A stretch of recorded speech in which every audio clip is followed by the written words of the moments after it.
بسم الله الرحمن الرحيم وما تأتيهم من آية من آيات ربهم إلا كانوا عنها معرضين. சூரா யாசீனுடைய 46வது வசனம். யாசீன் சூராவுடைய 46வது வசனத்திற்கு விளக்கம். وَمَا تَأْتِيهِمْ مِنْ آيَةٍ مِنْ آيَاتِ رَبِّهِمْ إِلَّا كَانُوا عَنْهَا مُعْرِضِينَ. அவர்களிடத்தில் அவர்களின் ரப்புடைய புறத்தினுடைய அத்தாட்சிகளிலிருந்து எந்த அத்தாட்சிகள் அவர்களிடத்தில் வந்தாலும் அதை அவர்கள் புறக்கணிக்காமல் இருந்ததில்லை. அல்லாஹ்வுடைய புறத்திலிருந்து ஆதாரங்கள் அத்தாட்சிகள் எது வந்தாலும் அதை அவர்கள் புறக்கணித்து கொண்டுதான் இருக்கிறார்கள். وَمَا تَأْتِيهِمْ مِنْ آيَةٍ مِنْ آيَاتِ رَبِّهِمْ. அவர்களுடைய ரப்புடைய புறத்திலிருந்து எந்த ஆதாரங்கள் எந்த தலீல்கள் வந்தாலும் இல்லா கானு அன்ஹா மௌரிதீன், அதை அவர்கள் புறக்கணிக்கக்கூடியவர்களாகத்தான் இருந்து கொண்டிருக்கிறார்கள். அல்லாஹ்வுடைய அத்தாட்சி ஆதாரம் அப்படின்னு சொன்னால் ரெண்டு விஷயங்களுக்கு. ஒன்று, அல்லாஹ் ஒருவன் என்பதனுடைய அத்தாட்சி ஆதாரம். அல்லாஹ் ஒருவன் தான், படைத்த இறைவன் என்பவன் ஒருவன் தான். ஒன்றுக்கு மேற்பட்டவர்கள் இருக்க முடியாது அப்படிங்கிறதற்கு ஆதாரம். ஒன்றுக்கு மேற்பட்டவர்கள் உலகத்தில் இருந்தார்கள், படைப்பாளர்கள் இருந்தார்கள் என்றால் அது உலகம் என்பது இயங்குவதற்கு முடியாத ஒரு காரியமாக ஆயிடும். அப்படிப்பட்ட சான்றிதழ்கள், அப்படிப்பட்ட அத்தாட்சிகள் உலகத்தில் இருந்து கொண்டுதான் இருக்கு. மேல் சொன்ன அனைத்து அத்தாட்சிகளும்,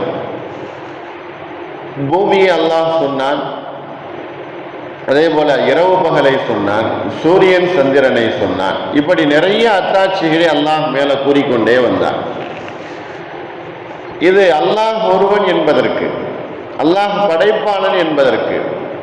அல்லாஹ் ஒருவன் உலகத்தில் இருக்கிறான், அவனுக்கு முன்னால் யாரும் இல்லை, அவனுக்கு பின்னால் நிறைய படைப்புகள், படைப்புகளுக்கு பரிபாலிக்கக்கூடியவன் அவன்தான், படைப்புகளை படைக்கக்கூடியவனும் அவர்களை அழிக்கக்கூடியவனும் அவன்தான். அவனுக்குத்தான் அனைவருமே வணக்கம் செலுத்த வேண்டும், வணங்க வேண்டும்.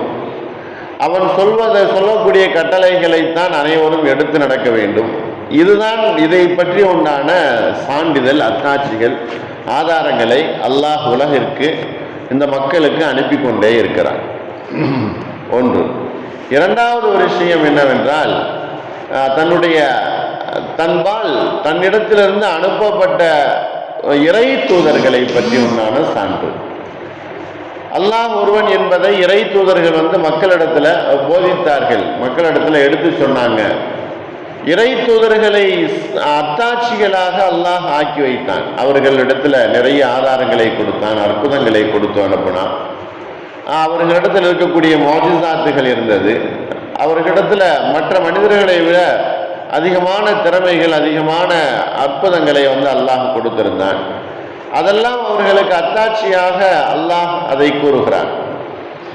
தான் படைப்பாளன் என்பதன் மீதும் அத்தாட்சி ஆதாரம், அதே போல தான் அனுப்பப்பட்ட தூதர்கள் மீது அத்தாட்சி ஆதாரங்கள், இவைகளெல்லாம் கொடுக்கப்பட்டாலும் ஆனால் அந்த மனிதர்கள் அதை புறக்கணித்து கொண்டுதான் இருக்கிறார்கள்.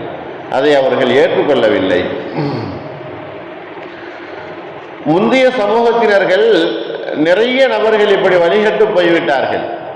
அல்லாஹ்வினுடைய அத்தாட்சிகள் வந்த போதிலும் அதை அவர்கள் புறக்கணித்த ஒரு நிலையில அவர்கள் நிறைய அழிக்கப்பட்டு போயிட்டாங்க. அல்லாஹ்வினுடைய தண்டனைக்கு உள்ளாக்கப்பட்டு போயிட்டாங்க. அல்லாஹ் அவர்களை சாபமிட்டு விட்டான். அதுபோல நீங்கள் ஆகிவிடாதீர்கள். அல்லாஹ் இந்த ஆயத்திலிருந்து கொடுக்கக்கூடிய படிப்பினம் இதுதான்.